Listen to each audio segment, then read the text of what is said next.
Hey, you're wide receiver Khalil Shakir, right? I sure am, kid. Here, go long. Whoa! You're pretty good at football, man. And you guys are pretty good at pizza. Oh, sick. Dude.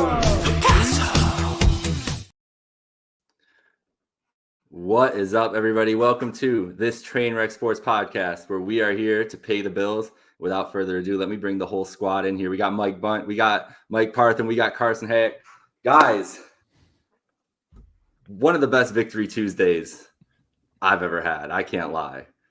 A 48-42 win over the Lions in one of the weirdest, most interesting, fun football games I've ever watched. The Bills win the game of the year again. 2-0 in game of the years is pretty impressive. So I'll take that on a season, regular season start. Wait. So we're not counting last week as a game of the year? Well, so that's a retroactive game of the year. So I guess we could say 2-1. Yeah, So usually we don't that. win the game of the year. So I think this might be, when was the last time we won a game of the year this year? Because I don't think we always lose the game of the year every year, but it's usually a singular one. We're counting the Chiefs and we're counting the Lions, so that's two right there. The Chiefs was a game of the year. Wasn't that close. Mike, it has to be a game of the year. It was an undefeated team coming out. Okay, it was a significant win, but that doesn't make it a game of the year. When So Jim Mike, Nance your says, power ranking is Lions, Bills. Josh right? Allen had the play of the year. That True. makes it the game of the year. And then he has for the play sure. of the year the next week. So what does that make that retroactive play of the year? Games of the He's year. had That's like what that means. he has had like 3 plays of the year in the last 3 weeks, which is Let's pretty not impressive. overthink it. Let's just go with it. All right, let's roll with it. The Bills are the best team in the NFL this year in game of the years. That's what we're going to go with. And it was fun, but what's your biggest let's start with the fun stuff here, because the offense, honestly, we can look big picture, small picture, whatever you want. The last 2 games, Allen's been unstoppable. But since Amari Cooper has joined this team, the Bills offense has been a machine. And it's their biggest strength, obviously, as we head into December and into January. These teams start to we know how the NFL works. These teams start to kind of round into their actual form. And it seems like the Bills' form is Josh Allen is better than you, and we have an offensive coordinator who is scheming. I mean, this is Joe Brady doing some of the best stuff you see in the league this year. They have a good skill group around, enough to the point where that Amari Cooper trade that I mentioned before, he doesn't even have a big impact on Sunday, and this offense can still have the performance they have. Where big picture, small picture about this Bills offense, like, is it enough to carry them? Do you it's enough to carry them, but with the way the defense played and everything, are you worried? Are you encouraged? What was your biggest takeaway from Sunday? Okay, so the biggest takeaway is that Josh Allen right now is the best player in football, but I don't think that's really anything like significant. Like, he's been playing that way for weeks right now. It's no doubt he's winning the MVP. And yeah, if you're a Ravens fan watching this, you're probably not happy if I say I was going to war today with some Ravens I don't even Twitter care accounts. about the stats. For all the reasons that Lamar Jackson won MVP last year, Josh Allen is going to win it this year. Not that it really matters. Winning MVP doesn't really impact anything in the grand scheme of things. You want to win the Super Bowl. That's all that really does matter. But right now, Josh is carrying this team on his shoulders. We are seeing everyone eats mentality in full force. Remember when people were making fun of it after they lost to Baltimore and Houston? Well, at that particular time, they did not have Amari Cooper, and everyone on the receiving team wasn't exactly slotted in the right places. It doesn't even matter if they have Amari Cooper. They had 2 games where they struggled, one of them without Khalil Shakir. And let's be real, missing Khalil Shakir was why the offense wasn't producing. It wasn't Amari Cooper. They had no Amari Cooper. They had no Keon Coleman for games during this 30-point stretch of 8 games, which is rarefied levels in NFL history right now. And they're still lighting it up on a weekly basis. Why? Because Josh Allen is superhuman, but right now he doesn't have to play superhuman. He has a great run game. James Cook has been fantastic. Ty Johnson is a threat out of the backfield in the pass game. Ray Davis is a great number 2 running back. You have 2 tight ends that are both producing at a good level when they're in the game. Dalton Kincaid is doing his thing, but Dawson Knox has been fantastic. You have an offensive line that hasn't allowed a sack in the last 4 weeks. And then you have a great receiving core that isn't necessarily great individually, but they complement each other well, which is kind of what Jake, you, me, Carson, we're saying the entire offseason to Bills fans kind of laughing at us. But, I mean, look at it. Khalil Shakir gets open. He has one of the lowest average depth of targets, but he does a lot after the catch. Then you have guys like Keon Coleman, who not only can make the contested catches, but look at how he pivoted his foot basketball-wise to go down the field so smoothly. He used his basketball skills to get wide open on that unique play down the field. You have a Mac Hollins, who is a solid size receiver making plays. Just all around, Amari Cooper making plays. So this offense right now, it's almost impossible to stop at the current moment because Josh is playing within himself. And when he's playing within himself, how do you stop him? You can't single out one player. That's why the Bills were stoppable in recent years. There's really two reasons why they were stoppable. One, they couldn't run the ball consistently. So when teams were able to slow down the run, that made Josh have to carry the team. And then who was he going to go to? Stephon Diggs almost all the time, which meant you could single out where the ball was going. Right now, they can run the ball effectively most weeks, and you don't know who they're going to go to on a given play. And they also have their best offensive coordinator of the Sean McDermott era. And I'm not even like trying to do hyperbole there. Joe Brady might be a top 3 to 4 offensive coordinator in the entire NFL right now. That is how high level he is. And what he's doing with this offense is special. And then I'll just give one takeaway about the defense. I know people are concerned about the performance. It's never good when you allow 42 points. But a lot of people are overreacting to the final score, just like people were overreacting to things late in the Rams game. The Bills were up 35-14 in this game late in the third quarter. They were missing 3 starting players in their secondary. The score dictated that the Lions needed to go to a pass-heavy, hurry-up style offense, and they started taking chances downfield, and the Bills were stuck in zone because they were afraid of going man-to-man, getting beat over the top. Tony Romo explained it multiple times on the broadcast, and they got exploited. Well, you know what? That's not going to happen every week when you're playing much lesser offenses. Only a few teams have the ability to really exploit you that way. So if the Patriots and the Jets do that, time to be concerned. Right now is not. In fact, the biggest takeaway I have from the defense on Sunday is that Ed Oliver returned to the field. And if Ed Oliver plays like that, then the Bills are going to be dangerous in the playoffs because impact plays. And that is how the Bills defense will have success when it actually matters. Not the secondary. The secondary is always going to be a result of the front 7 in front of them. So as long as Ed plays like that, I have confidence in this defense going forward, despite allowing 40-plus points the last 2 weeks. Yeah, Parthum, do you want to jump in on the defensive side there? Well, let's keep in mind that they entered this game without 3 of their 4 starting secondary cornerbacks and safeties alike. Cole Bishop was injured throughout in the course of this game. Matt Milano out with a groin tear, or groin pull, I should say. It's not that bad at all.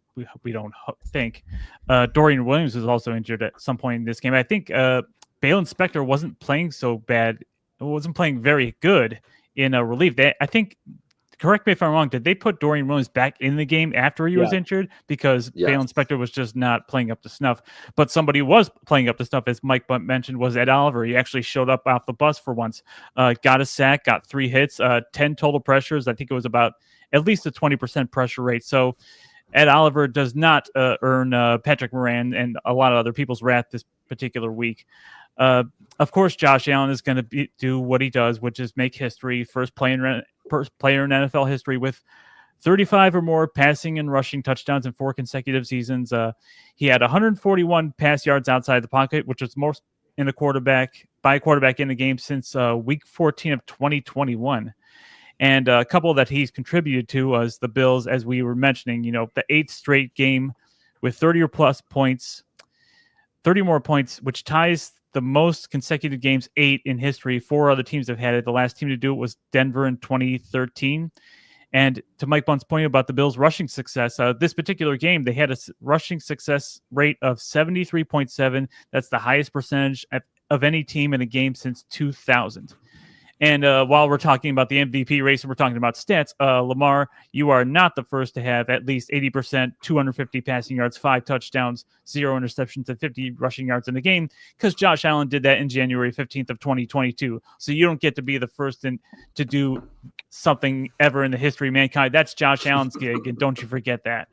I mean, compare this to the Rams game. I mean, there were a lot of similarities between the Bills and I should say the Lions and the Rams offenses coming in about how they like to use motion and other things of that nature.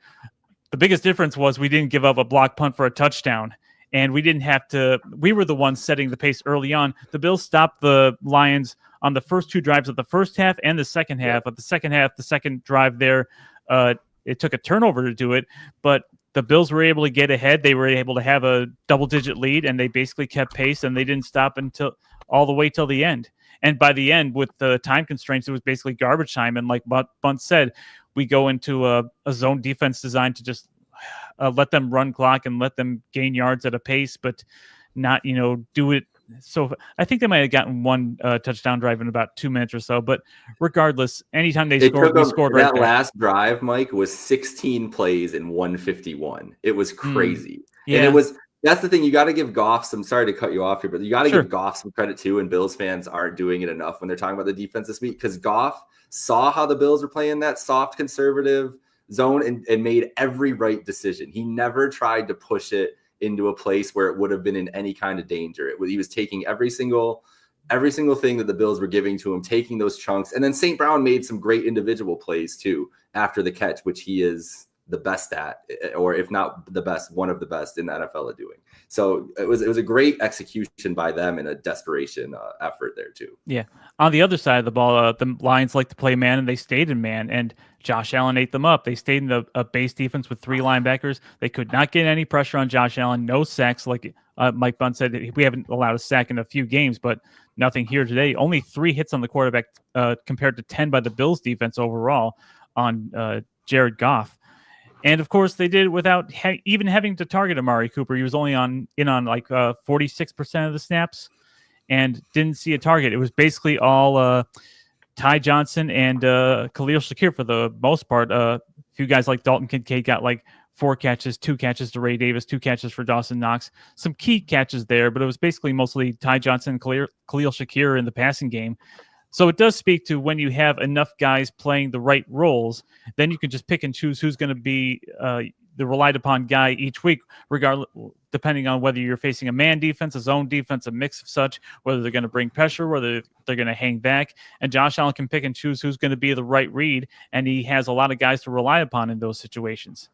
So overall, this game was, to me, it was basically a repeat of the Rams game, but we dictated the terms early on. We were able to get the Lions out of not let the Lions, get out ahead. And they were talented enough with Amon-Ra, St. Brown, and Gibbs to get chunk yards and score, but we didn't let them score early enough to really gain a leg up on this game.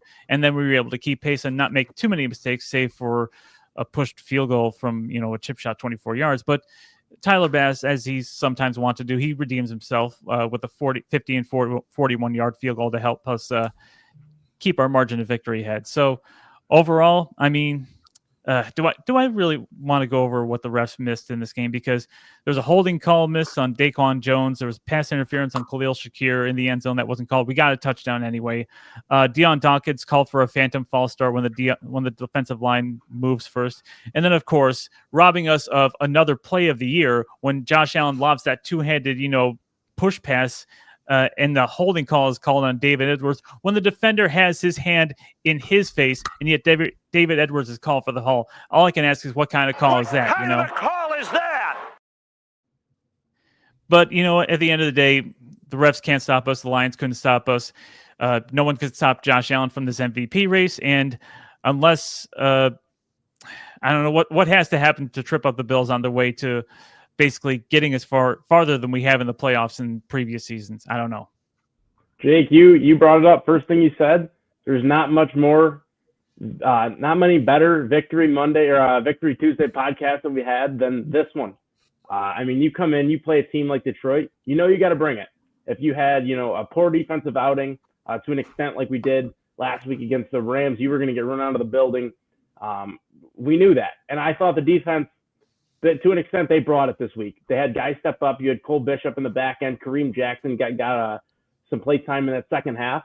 And to me, a thing that really stood out from the very first play of the game, I bet it did to you guys as well, was the point of emphasis from the coaching staff on the turnovers that game, because every single time they would make a tackle, the punching, the knocking of the football out, the Tillman punch was so prevalent to me. And I know Babich and McDermott were definitely stressing that because the punching was crazy. I love to see that, the aggressiveness. And on the offensive side of the ball, it's Christmas time. Everyone's wondering, what are we going to get for gifts? Josh Allen better be getting his freaking offensive line something really special this year, because I'm not going to spoil everything that I wrote in this week's article that will likely come out tomorrow morning. But man, oh man, these guys have been phenomenal this year. It's a symbiotic relationship. Josh is elusive as almost any other quarterback, as good as any other quarterback in the pocket this year. He's made magic happen, but that offensive line has definitely done their part. No sacks in the last 4 games and counting, with the Jets and the Patriots coming up. They played more difficult lines than that too. So they've been phenomenal in pass protection. The run game, then they've been able to consistently move bodies. They love that tackle trap with the tackle that comes across and kicks out the defensive end. They're so athletic on that offensive line after, the offseason where we lost Mitch Morse. He was the guy of that offensive line. He was the leader. We didn't know how they'd replace that. David Edwards has stepped up from being that 6th offensive lineman. He's been phenomenal at left guard. Connor McGovern has slid over almost seamlessly to center. So they deserve some massive credit. 6 games this year, they have not allowed a sack. Joe Brady, he's also done a phenomenal job with them, putting in a great spot. And Joe Brady with one of the best game plans I think I've seen out of any offensive coordinator in my 15 plus years of watching football as an 18-year-old. So I thought he did a phenomenal job. And the combination of that has really, I think, led to Josh Allen's MVP performance all year. And it was just another one because that's why they call him Josh Allen. So I'm loving it. He's had a great year. It's a time to be a Bills fan. So I'm loving this. This is great. That's the energy that I felt too, Carson, just enjoying that game and just for what it was, like in the present, not worrying about any of the Bills issues that could crop up. The fact that we've heard so much about this Lions team and this Bills team could pack that kind of punch has got to make you got to enjoy that. That's what you watch football for. That's what you wait for. The biggest thing though, and I completely agree with you, and it's one of the key to the game. And what I talked about was the key to the game last week with the Rams. I thought the Rams were more physical from the jump. It showed in that game, and it's why the Bills kind of got scared and abandoned the run game against Los Angeles last week. They didn't think they could out-physical that defensive line, which credit to the Rams and that young defensive line who is just going to be a force for years to come. But this was not that team with Detroit, with all the injuries we knew about, specifically defensively. And like you said, Carson, that Bills line's been awesome this year, and they leaned on the Lions all day long. I mean, Cook had wide open lanes, and don't get me wrong, James Cook also is just I think it was Nate Geary who tweeted the other day that he's CJ Spiller with vision, and that's like the most accurate description I've ever seen of him, because he is like that. I think that's his greatest trait with this, besides the speed and the elusiveness that he has, his vision is impeccable, and he hasn't really needed to find small glimmers with the way this offensive line is played. And there was some of the breaks he had the other day, but he will too. And when he's on, it's like one of the hardest running backs to stop in the league. And then you add, obviously we've all talked about Josh. And if you add that and the level that he's playing at, it's obviously a formula for big points. And now the Bills are this team that, we've asked about for the last couple of years. Like, where's the explosive offense? And we're talking about it this year. Like,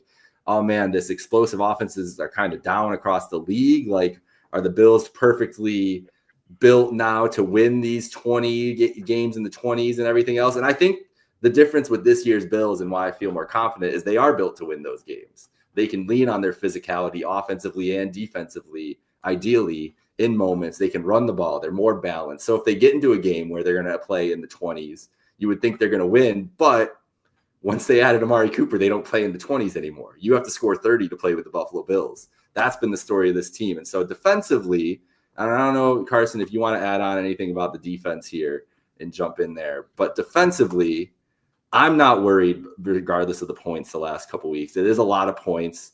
The secondary injuries are loom a little bit. They have to in that game, especially the way St. Brown and Laporta attack the middle of the field. Milano is still obviously getting back up to speed. You get a groin injury 3 games in, like you weren't ready to come back and ramp up that quick. That's what that tells me as much of anything. So get him out for the playoffs and everything. But I think that we have to give McDermott the benefit of the doubt for the way he's been able to scheme this year. And like Bundt said originally, if Ed Oliver and that defensive line play like this, we've talked about that all year. That is the ceiling. The thing with this defensive line, Carson, is their ceiling is incredibly high. But when they're on their floor, it's like they're doing bad. Yeah. Yes, I totally agree. So with that defense, I'll be honest, I'm a little concerned. It was either my O-line article that I was going to write, or I'm going to talk about how concerned Bills fans should be with that defense. I am a little concerned, but at the end of the day, we played a McVay offense, which is phenomenal in everything they do. They're disciplined as it gets when it comes to the technique side. They have a phenomenal play action game. Kyron Williams is a dog at running back. And then, hey, you're playing the number one offense basically in every facet of the game with the Lions. So those are 2 really good offenses.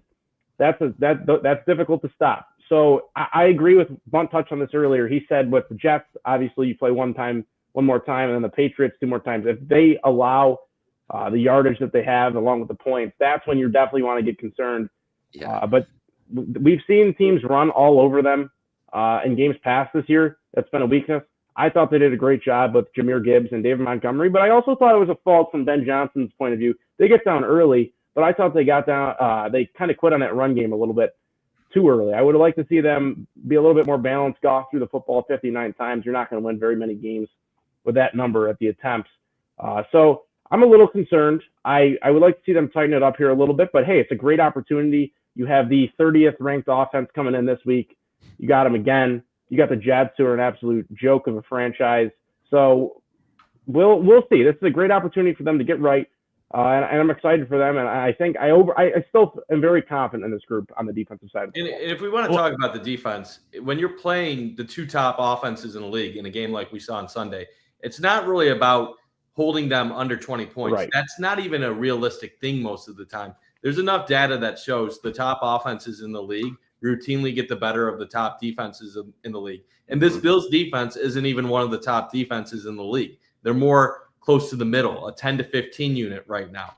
They were top 10 in points allowed coming in, but their metrics don't say that they are a top 5 or top 10 unit. But look at how they started the game. They forced a 3-and-out to open the game. Then they forced a punt on the second series. That let the Bills offense jump out to a 14-0 lead. And that's what helps you have the opportunity to get off to a good start and kind of win this game because you have the momentum. Detroit's playing from behind. And even look at after the Bills missed the 24-yard field goal. There was opportunities for Detroit to come down the field, score, but they had to kick a long field goal off the mark, let the Bills go into halftime with a 7-point lead. And the biggest play of the game really was, I believe it was Amon-Ra St. Brown who had the fumble. But that was the biggest play of the game. That would have been a nice catch. I know there was holding on the play, but the Bills kept battling on that play, set themselves up for good field position.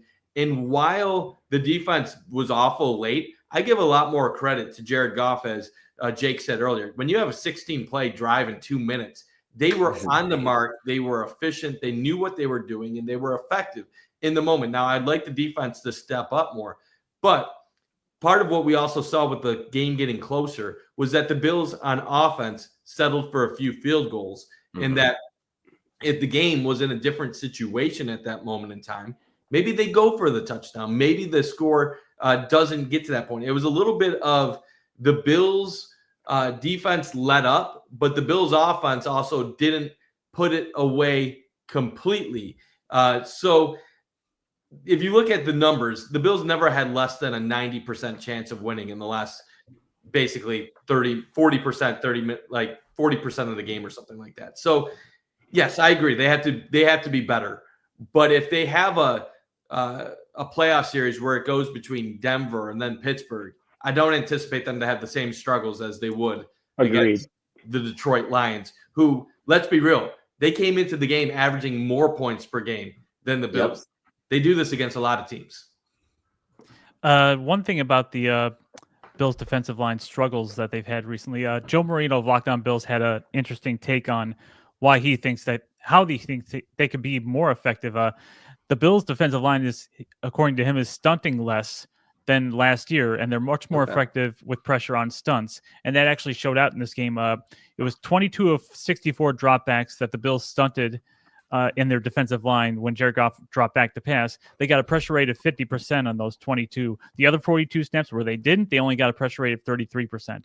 So that may have been a reason why guys like Ed Oliver and the other guys were much more effective in getting hits and pressure on Jared Goff in this game, as opposed to Matt Stafford versus the Rams. And this is a genuine question. I wonder why they went away from that this year, if it was something like to start bringing it out in December and want to use that defensively so teams don't have a lot of tape on it. I wonder if it was, because I'm sure they had that data too and went away from it. Maybe they thought they could get more pressure with straight rushes with the talent they had this year, and then it didn't work out, and then they saved it to dial it up for a game like this. But that's just an interesting tidbit there. I wonder how often that happens. We always say that about Andy Reid and the Chiefs, that they're holding plays back for December and January. But how often have we ever heard coaches post-retirement candidly say, "Oh yeah, I was keeping stuff in the back pocket because I knew we were that good, and I just wanted to save stuff that I didn't want to put out on tape there." I wonder about that sort of strategy. I mean, we think of it. I wonder how often the coaches think of it. I will say this too: when teams go away from certain things, normally I'm assuming it's because maybe sometimes they're holding something back, but they also have other things that they're trying out or putting out there. Like Dan Orlowski has been tweeting a lot about how the Bills have been doing a lot of 4x1 sets and how that's been a big part of their offense. And I think a lot of times when things go, and obviously this isn't the case with the Bills right now because they just got a huge win. When things don't go well, people try to say, well, you should be doing things differently. I think for the most part, the Bills are really on the cutting edge of a lot of scheme things and strategy wise in the NFL, and not just defensively, but offensively. Like the move to being a primarily nickel defense, having Taron Johnson be the extra secondary member. And then now you're seeing these 4x1 sets on offense. I think the Bills normally see the trends and the way the league is going, and they normally adapt to it and are one of the teams that are early on making changes. So like for the most part, why are they doing this or that? I think it's most of the time they're anticipating what their opponents are doing and what they need to be successful. And if you look at why I believe this team is more likely to make a run this year versus past years, it's because I think they have more answers on both sides of the ball to what different teams can throw at them at any given time. A lot of times people would talk about how when Mahomes was early in his career, the Chiefs didn't have a great defense, but they were capable of stepping up in big moments. I think this is a Bills team where this defense might not be as good as what they have been in recent years, but I do believe they're still capable of stepping up against other good offenses. Just like I look at this offense now and I say, did they have the firepower that they had when they had Cole Beasley, Stephon Diggs, Emmanuel Sanders, Gabe Davis? Probably not. But if they go up against a team that can take away their passing attack, I believe they can run it down their throat. While if a team is able to stop the run, I believe they have enough targets in the passing game to spread teams out. So if anything, I believe this is a very well-constructed roster to make a run when it matters. For sure. It's funny we're talking about that and how we talked about week 3, week 4, week 4, week 5, when Josh Allen goes 9 for 31 and the motto, nobody eats is a thing. We want Matt Collins gone and everything like that. And all of a sudden they get a few guys back healthy. Khalil Shakir gets back in the lineup. He's such a difference maker. You get Amari Cooper as a boost. And all of a sudden everything just seems to come together. And the offense has been just clicking ever since that point in time. 8 games with 30-plus points. That is just unheard of numbers from an offense from the very get-go. Like we said, the line has been great. Joe Brady has done everything basically correct. And Josh Allen's just been playing on that superhero type level. It's really been something to watch. So yeah, everybody's eating right now. It's although Diggs was definitely, the best guy in that group, it's shown when the Chiefs traded Tyreek Hill away, they found that next step to a certain extent. But really with the Bills, they've really found that next level. Keon Coleman's back, Dalton Kincaid's back, and they've really taken that next step, which has been great to see. Yeah, it's going to be a fun ride to the stretch run. All right, Carson, I'm starting with you. With our new here. Who paid the bills this week? Okay, Josh Allen is not a fair answer because he does this every single week. So I'm going with Ty Johnson. The guy comes out, 100-plus receiving yards as a running back. Detroit, notable for running their man coverage. They just could not hang with Ty Johnson. The guy out of the backfield was phenomenal from the opening drive of the ball game. Even got in a little bit on the run game. I think he had 9 rushing yards on, I think, 2 carries. He was just all over the place. A guy who we've seen catch the football out of the backfield a little bit the whole year. We knew he was versatile, had a nice touchdown against the Rams. And boy, oh boy, was that a performance from 26 Sunday afternoon. It's a great choice. Great choice. Parthum, who paid the bills for you this week? Well, we've already gone over Ed Oliver's much more effective week this week. A sack, 3 hits, 10 pressures, 20% pressure rate at least. Certainly paying his bills as far as his contract goes. And it's going to be interesting to see if he carries us over to the playoffs, because that's been a lot of people's point of contention is where does Ed Oliver's production go when it's January season. So it's good to see him actually getting in on the quarterback this week. Oh, give me a second, Mike. There we go. And Oliver, great choice. Bunty. Let's be real. The answer is Josh Allen, but as Carson said, I don't want to be that guy. I mean, I'm just going to say Josh Allen, but if I have to say someone else, I'll go James Cook, because he just continues to feed. He is the touchdown machine right now. When he was drafted, people said he couldn't be a 3-down running back, that he couldn't block, that his vision was poor, that he had bad contact balance. Well, this guy is now a premium running back in the NFL. He might never be among the yards leaders in the league, but this guy is becoming one of the dynamic players on this Bills offense. He is a threat to take it to the house every single time he touches the ball. And I think that is a big part of why this Bills offense is so explosive at the current moment. You look at his 2 touchdown runs, the one taking it from near midfield, having his hair pulled, breaking a tackle, going to the house. He's right next to Josh Allen for the rushing touchdown lead on this team right now. So James Cook, if he can keep it going, it's going to be tough for opposing defenses to match up with the Bills running game going forward. One more guy I want to mention as far as who's paying the bills, Christian Benford, 5 solo tackles, a sack, a tackle for a loss, and he forced the fumble that was recovered by Milano. So a good performance on his part as well.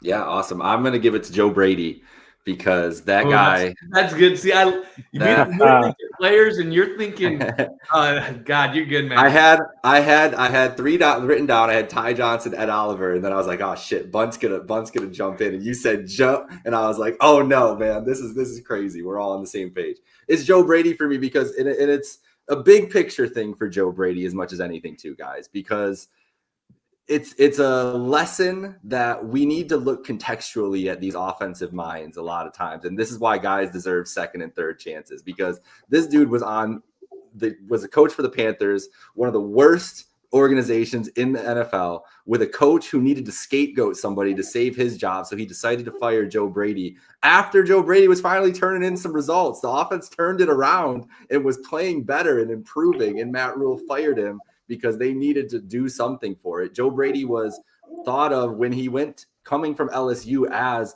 the next great offensive mind. And then people wanted to start retroactively poo-pooing that, saying, oh, well, he did have the most talented offense. And he did. Look at the stars he had in that offense. But the reason they were as electric and put in the position that they were in, we've seen a lot of talent in college football. We've never seen that production. And Joe Brady was a big part of that. And now you put Brady in this offense. He's got the full confidence of McDermott, clearly the full confidence of his quarterback, and it helps to be able to scheme up for one of the greatest quarterback talents we've ever seen in our life. And he's making the most of it. He's going to be on the, top upper tier of all these lists for head coaching jobs. I hope to God he doesn't go. I hope he pulls a Ben Johnson, stays one more year. And if he goes somewhere, don't come here to Chicago. Just please, Joe, don't do that to yourself. For all you content creators out there, and especially the ones who are having a wrestling mind, I'm waiting for the parody song of "I Believe in Joe Brady." Hey, well, we should have got on that when it was I think hot. Bill's Yeah, dad is why retired. He did we moved down to miss Florida, that? so he can't do that. That's fair.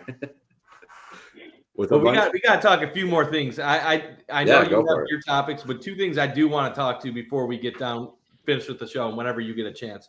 We need to talk about Josh Allen and did he lock down the MVP? And I still want to talk about that 1 seed and the potential path of getting it. So I don't know how you have the show run down, but I do want to get to those at some point. This is why we work so well together, because the next thing I wanted to talk about was the Josh Allen MVP discussion, because I went to war today, guys, with Lamar Jackson stands and Ravens fans. And I know what I was getting into. Like, that's the thing. When I start, I hope you guys know that whenever you start seeing me respond to like faceless accounts, I know that I'm just inciting them to get them angry, but I know that I can twist them knots where they're saying stupid shit. And it's a little fun. And I gotta get some tweets up, gotta put some numbers up there. So I was doling it out today. And Bundt said it perfectly earlier.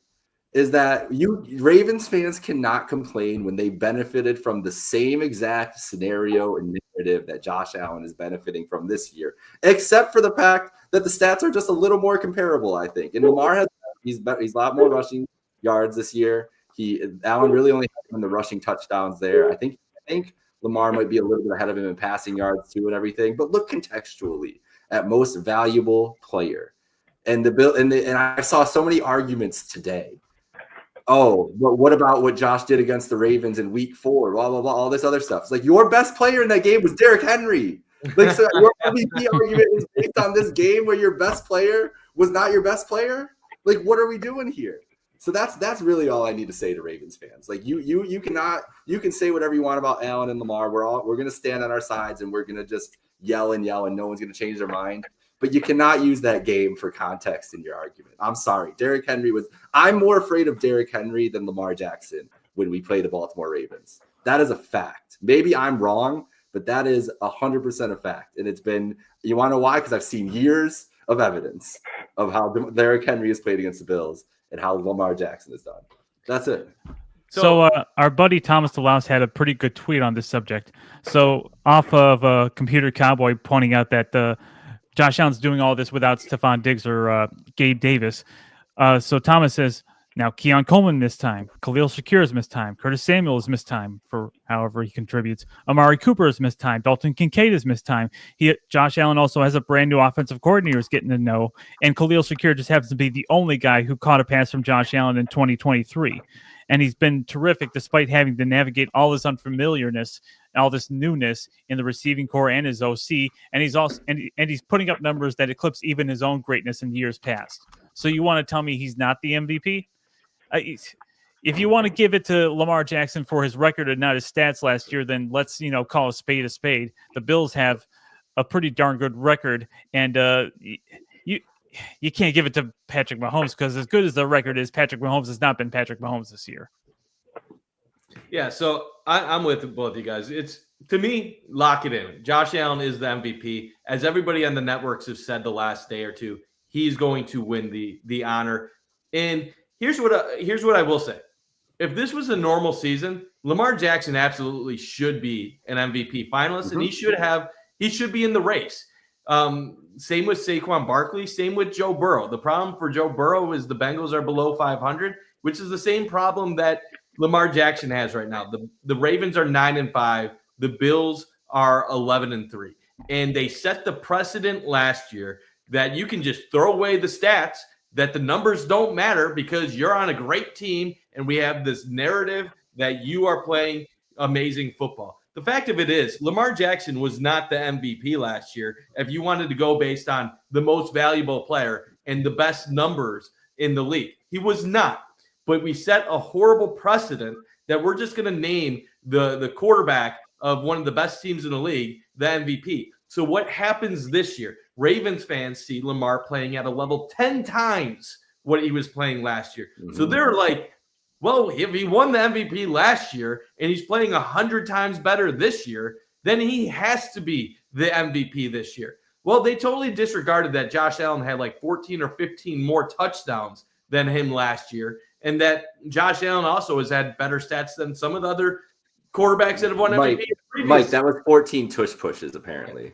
That's not, yeah, that's funny that they always assume that, even though Josh Allen's running inside the red zone is better than Lamar Jackson statistically. Yep. Now, here's what I'd say.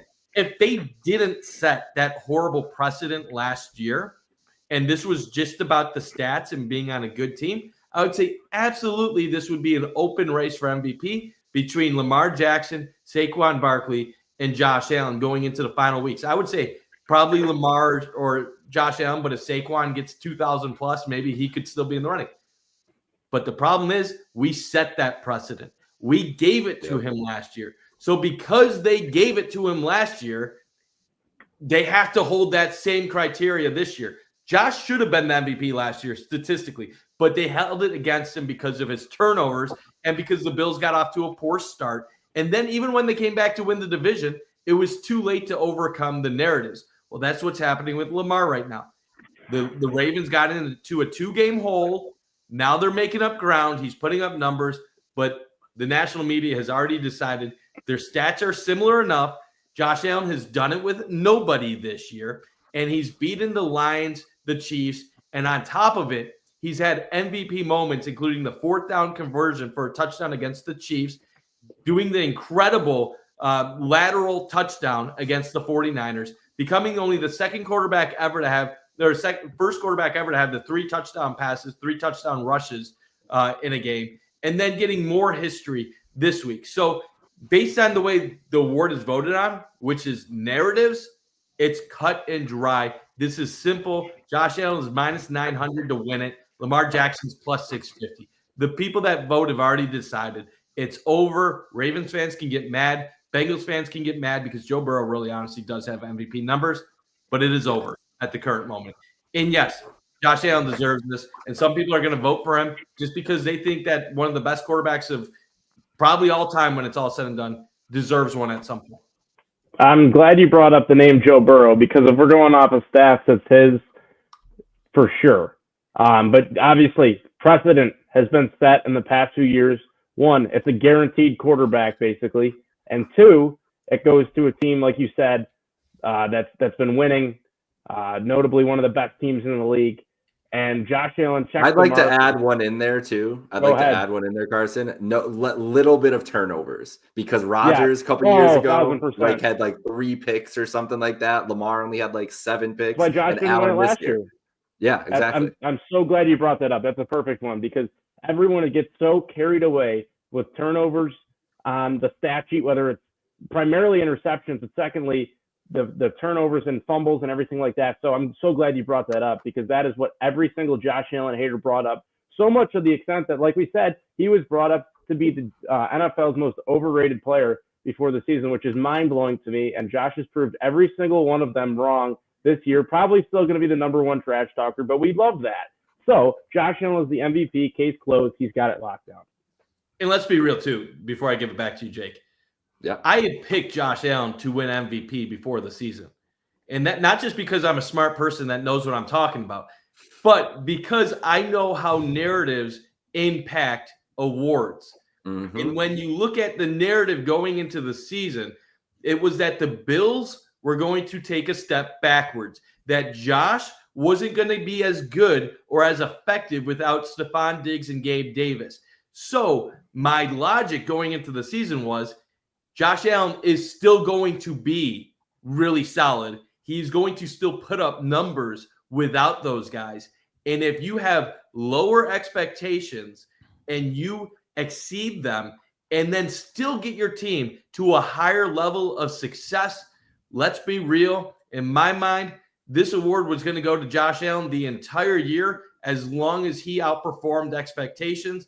And that is what we're seeing now. And he has taken it to an even higher level than what anybody would have anticipated. A little bit of trivia, guys. Can you name the last non-quarterback to win NFL and Most Valuable Player? Thurman Thomas. A little too far back. Just more recent. The last, is it Adrian Peterson? Yep, 2012. Good, you got good it. one. Damn, Jake. That's unbelievable. Jake is I next love level. Adrian trivia Peterson, right. man. Joe Brady, Jake, like there's a reason you're hosting the show, man. You got it on right now. Thanks, Bunty. Yeah, I love some Adrian Peterson and before his escapades later on in his career. But, those late 80s, early 90s, we had guys like Terrell Davis, Marshall Faulk, Sean Alexander, LaDainian Tomlinson winning MVPs. And now we haven't had a running back for 12 years. The issue is that quarterbacks have taken over the game, and now there's enough data that shows it's the EPA. Did you see the EPA chart right now for the season where it had like Lamar and Josh are like all the way at the top, and Saquon is like at the bottom? Like with 2,000 yards, his EPA is not even. Running backs are too dependent on your offensive line in front of you and other factors. So, like, really, most valuable player, it's always going to, from a statistical standpoint, always has to be a quarterback. That's why now they basically made Offensive Player of the Year the best running back, wide receiver. Yeah. Do you think they should essentially change the name of the award to most valuable quarterback? You'd think. Because, I mean, who are we kidding here? I think just for historical recognition, they won't change the name of it. We just have to like adjust our expectations to what it is. Because I don't think it's ever going to change unless, like, if he could break the record this year. Like, he has to average 140 yards over the next 3 games to break Eric Dickerson's record. He could get 250 in one of these games. Like, he's done it this year. So, that's going to get him like 3rd in MVP voting. It's crazy. And let's be real, awards are a silly concept that are just for fans anyway. You go back down to even the college level. UB has an AP All-American, a consensus All-American Sean Dolak. He wasn't even a finalist for the Bronco Nagurski Trophy, which goes to the best linebacker in the country. Yet he was named a first-team consensus All-American. Same with the Bowling Green tight end, a consensus first-team All-American. He doesn't even win the Mackey Award, I believe it's called, for the best tight end in college football. And then I love Hunter out of Colorado.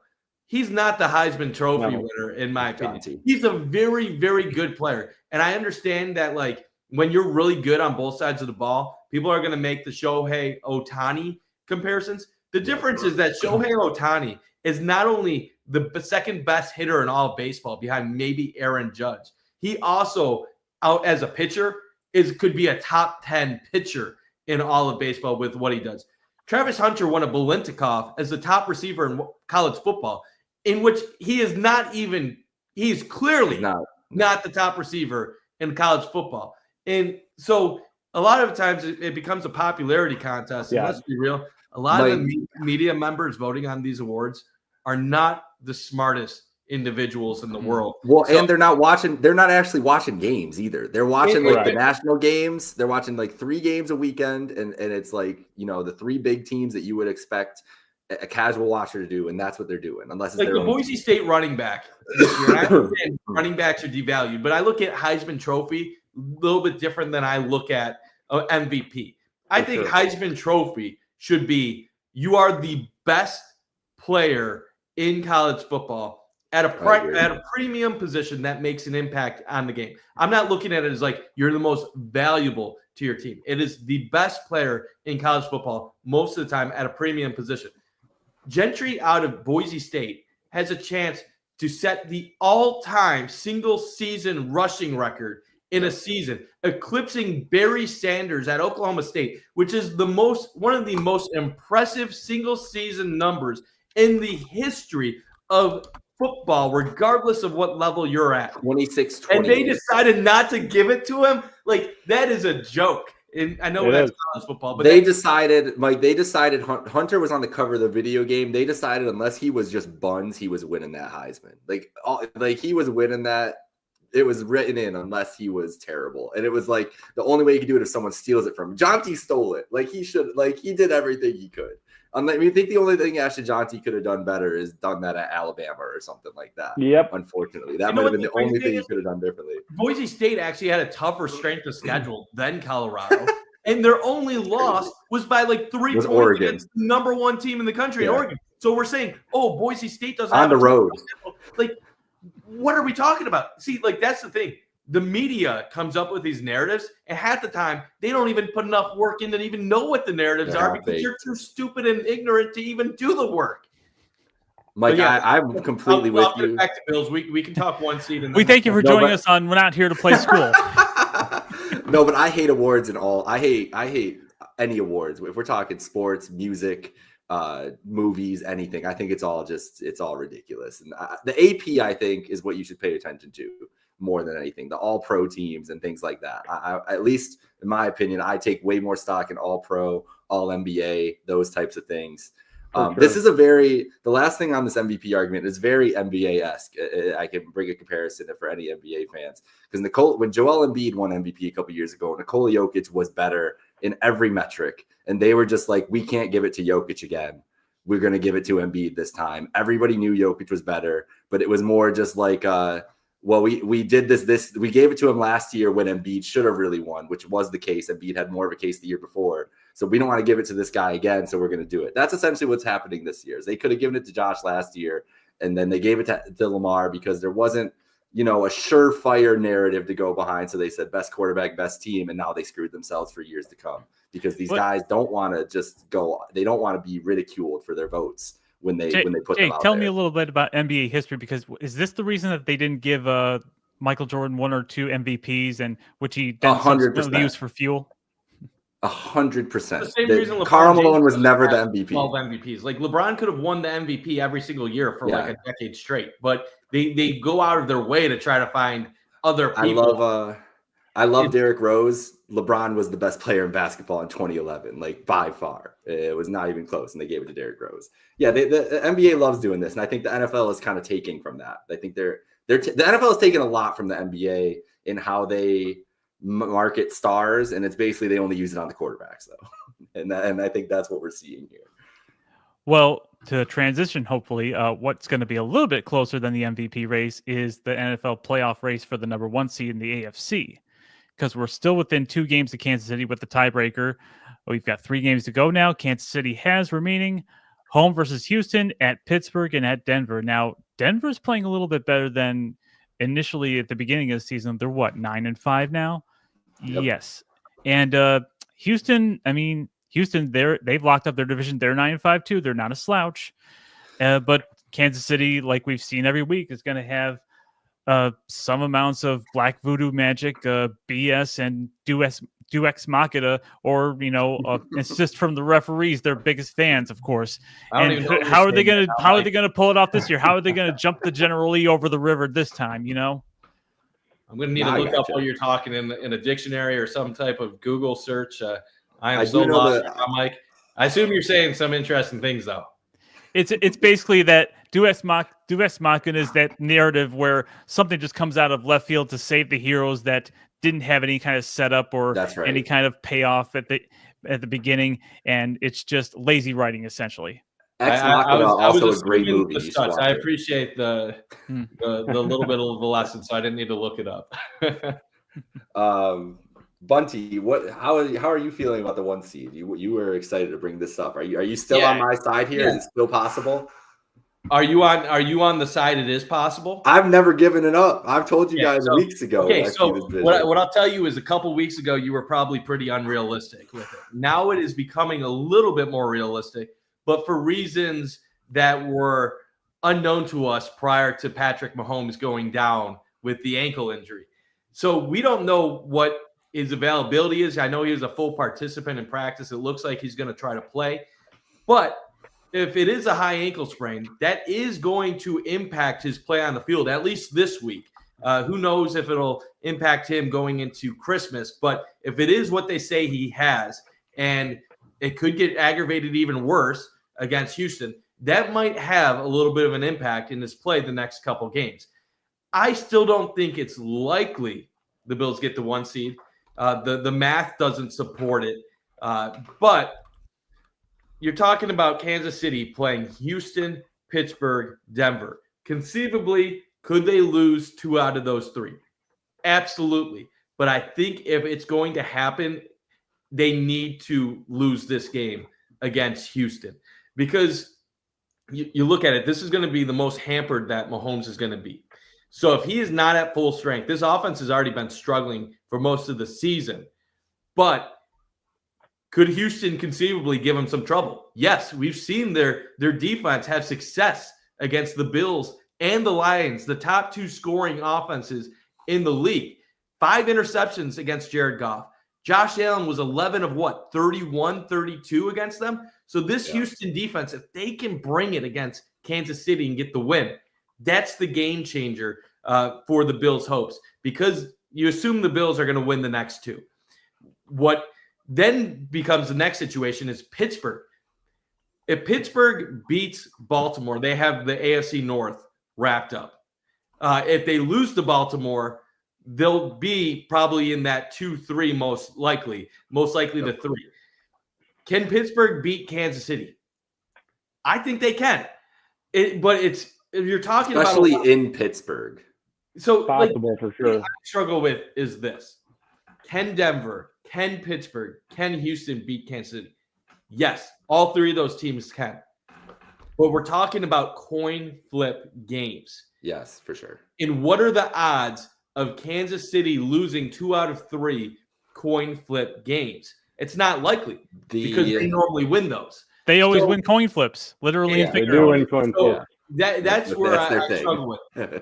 If Carson Wentz plays for the Chiefs, I think it's a lot more likely, because right now the Chiefs' margin of error is very slim. They're winning a lot of close games that go down to the wire. Why? Because their defense plays really well.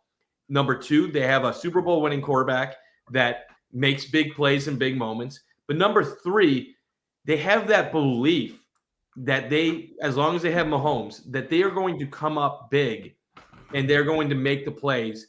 They're never out of a game. If you have Carson Wentz in the game, though, it's a little bit different. Mm-hmm. Can he win games with Kansas City? Absolutely. But he can also lose them a game. That Mahomes wouldn't lose them. Him in the game could be that difference in the margin of error that flips a win to a loss. And also, a belief is big.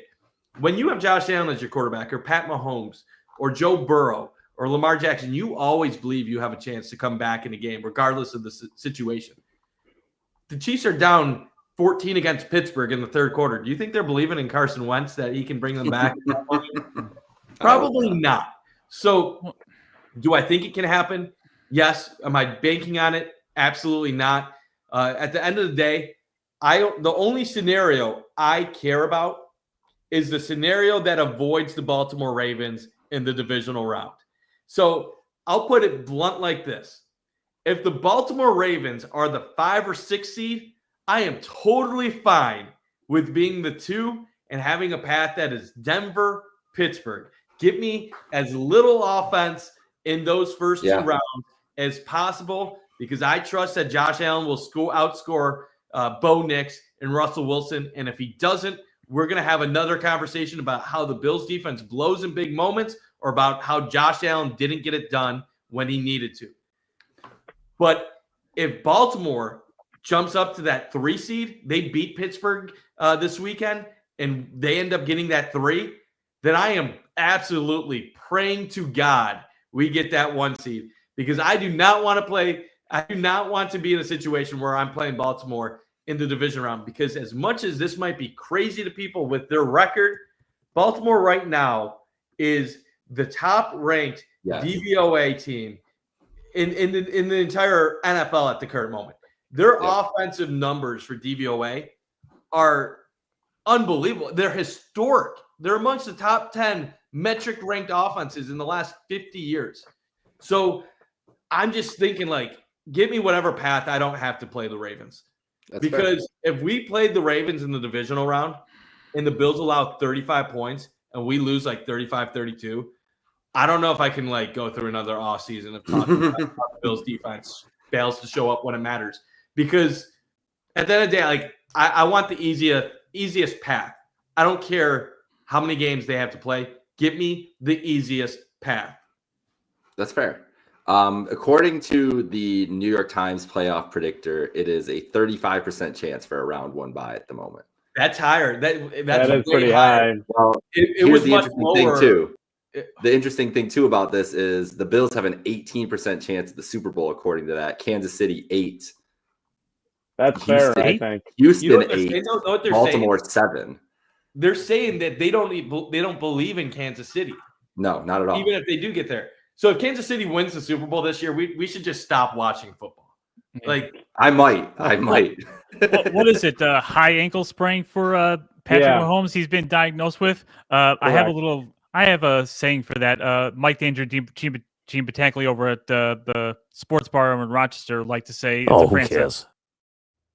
Big Francesa, because we've seen this script before. We've already seen this movie before. He gets a high ankle sprain late in December and January and just limps his way and just throws for 300 yards throughout all the playoffs. This year. The script is different this year. It was different last year. They had a bad offense last year. They still won the second straight Super Bowl. I thought it was different until the Bills lost in the divisional round. And then I realized after that point they wanted Mahomes to get the repeat. Because I picked Kansas City over Baltimore. I picked Kansas City over San Fran, and know what my logic was? It was nothing based on any matchup or anything. I was just like, you know what?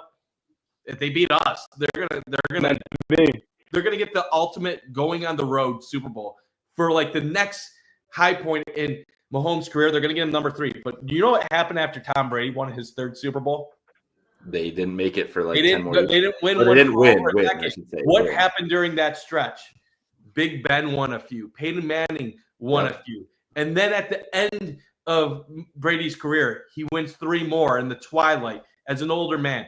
If history repeats itself, there's going to be an opening for the next 5 or 6. There's going to be an opening for the next been the vision. 4 or 5 years. The script writers, because we know the NFL is scripted. It's a proven fact. We all know it. We've seen the dark web confirm it. Brady never won 3 straight. He won 3 out of 4 twice, but he never won 3 straight. I think Mahomes is tearing up the script. No, the script right now is that a quarterback, maybe the most talented quarterback in NFL history, that somehow fell to number 7 because people didn't trust him. They didn't believe in a small school quarterback who played JUCO, coming from a small town farm community in Firebaugh, California, who's been overlooked for MVP, finally lifts his team in big moments against the Chiefs and the Lions, gets his MVP moment. He's going to get that easier ride into the playoffs. He's going to get a battle against Kansas City for an AFC championship, gonna take them over the top and bring the first Super Bowl in Buffalo history back to Western New York. People are gonna be celebrating. They're gonna be crying. He's gonna be kissing babies, and life is gonna be good. It's scripted. I saw it. I wasn't supposed to leak it, so hopefully they don't change anything. The Super Bowl is coming to its best home yet, which is Buffalo, New York this year. Somebody's got to get Mike Bundt on the Pat McAfee show right now. This is getting crazy. Hey, scripts can change at the last minute. As certain former producers of WWE have been wont to do in past years. Hopefully that's all done, of course. I'm bringing them. Mike's now the script writer. I'm the script writer. Now I understand. I know where the clarity comes from. It all makes sense. Now I have clarity here.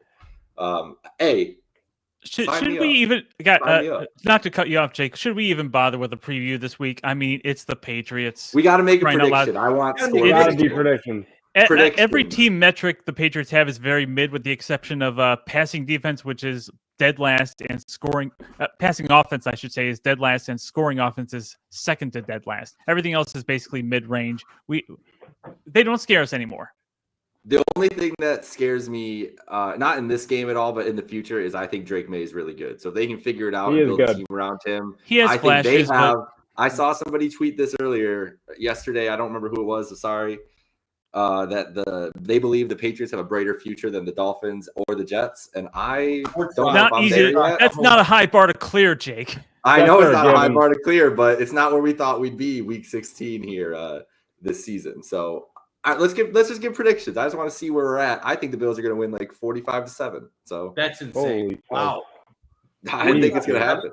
Yeah. 3 straight 40-point games. Yep. Couldn't it be like 18 degrees on Sunday? They scored 35 in a snowstorm a couple weeks ago. Wow. All right, I'll take the next prediction. I'll say like something like 30 or 27 to like 10. I think the Bills in this type of game save some things. They're not even going to try. They're just going to honestly, this is the type of game, like, do you really see the Patriots going for more than like 24 points? Probably not. I could see this being a game where the Bills get command of it by halftime. And then they're just like, you know what? It's really cold out. We're just going to power the rock. We're going to run the ball. James Cook gets like 95 yards. Ray Davis gets 50 yards. Ty Johnson gets 45 yards. Josh throws for like 85 and 2 touchdowns and runs for 1. Like, I don't know. Like, I'm not saying that like they can't have an explosive offensive game, but when you have 8 in a row over 30, and then you play a Patriots team in Buffalo a week before Christmas, like this just strikes me as more of a December cold weather game after 2 indoor games. So the streak of 30, like if they make, I think to add to it, it's to add some context, at least for you, it's definitely some explosive defensive plays. With And here's the other thing that would have to happen. This spread is definitely, I was right with the Bills spread Tricky. last week. I read the spread right last week. This spread is telling me they want people to bet the Bills. Yeah. Because Patriots have been awful. The Bills have been scoring at will. I don't think the Bills are going to cover. I'm going to say 27-14. Bills win. Spread is 14. I think 13. Parthy. Predictions? Pain. Well said. Nothing else, Carson. No score or anything from Party this week. I love that. You guys are, I think you guys are a little bit cocky this week, and I know there's gonna be somebody on the panel that's got to be a little bit debilitated. You're calling me cocky? Yeah, this is targeted at Jake Mike in the top left corner of the screen, saying the boys are not going to come out and try this week. With them. Are you kidding me? This is an NFL game, Jake. Who said someone's not going to try? Who said someone's not going to try? Never forget when the Bills came out 17.5 points or whatever, freaking supposed to be winners against the Urban Meyer 2-win Jags team, and they choked that one away. However, I will say this. The divisional game, those games are never easy. The Pats are like really bad, just in like every facet of the game. So I think it's going to be closer to an extent. It seems like one of those games where we're coming off a high. You beat KC, you beat Detroit. I think the Pats are going to be in this one until the late third quarter of the game. Bills are going to pull away. Late garbage time, Drake May touchdown because he's one of the best at those. 31 Bills, 21. Streak stays alive. Okay, guys, let me give you some Patriots context here. You think I'm being overconfident? They're 2 wins on the road this year. They have over the Bengals week 1, which is the biggest fluke result of the NFL season so far, and they beat the Bears 19-3. So they've scored 16 points and 19 points on the road. You just picked them to get 21, 14. I guess I'll accept that. I'll up it to 52 here if I need to, but I'll stay at 45. 52. They also have some internal issues too right now. They do. I think Jerron Mayo's done. So man. I don't know, man. Like they might have the best situation. Did you see the video of the Crafts up there, like just rolling their eyes and chirping their coaches? You know what sucks for Kraft in this moment is like, yes, you had 20 years of football excellence, like 6 Super Bowls. No one's ever going to forget that. But like in hindsight, it almost feels more like, oh, you got lucky that like you hit the best coach and the best quarterback, which is why I get so mad when people like go out of the way and be like, well, Pagula got lucky with McDermott, Bean, and Josh Allen. Like, yes, every franchise that gets their star quarterback gets lucky.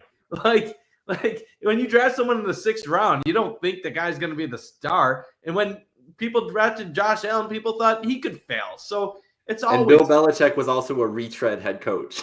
Like it's not like he was like the up and coming like wonderkind when he got hired by New England. Now he flamed his way out. Now he got his way out of New York. Don't get me wrong, and he was a very well regarded defensive mind. But it's different. You're exactly right. Everything in the NFL takes luck. To win Super Bowls, you have to be extremely lucky. You got to get so many breaks during the year. They're the best teams. It's crazy. I mean, the Chiefs were punt hitting a 49er away from having no chance of winning that game. True. So like the Chiefs get a lot of luck. Like let's be real, they've won Super Bowls because of luck. So yeah, it's sometimes you get it, sometimes you don't. And not calling pass interference, but we won't talk about that. All right, we paid the bills, guys. We'll be back next Tuesday to break down this Bills shellacking of the New England Patriots. I won't. I'll cut it out, Carson. I'm worrying him. I don't want to make him. I love it. I love it. Keep it up. All right. So shout out Bundt, Parthum, and Carson. Jake Majka here. One last thing to say. Go Bills.